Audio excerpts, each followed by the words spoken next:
তুলনামূলক সাশ্রয়ী, নিরাপদ ও ভ্রমণ আরামদায়ক হওয়ায় ট্রেনে যাত্রীর চাপ থাকে বেশি। ঈদের সময় সে চাপ বেড়ে যায় কয়েক গুণ। ঈদুল ফিতরকে সামনে রেখে বেশ কিছু উদ্যোগ গ্রহণ করেছে রেলওয়ে। কয়েকটি রুটে বিশেষ ট্রেন চালানোর পাশাপাশি দূরপাল্লার নিয়মিত ট্রেনগুলোতে যুক্ত করা হবে অতিরিক্ত বগি। লক্কর পুরনো বগি মেরামত করে চলাচল উপযোগী করা হচ্ছে।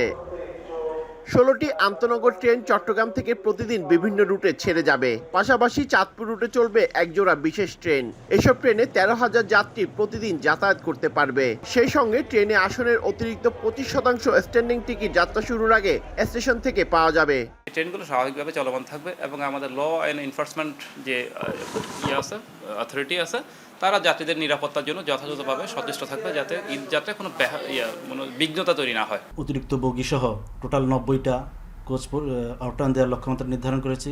সেই অনুযায়ী আমাদের কার্যক্রম চলমান আছে।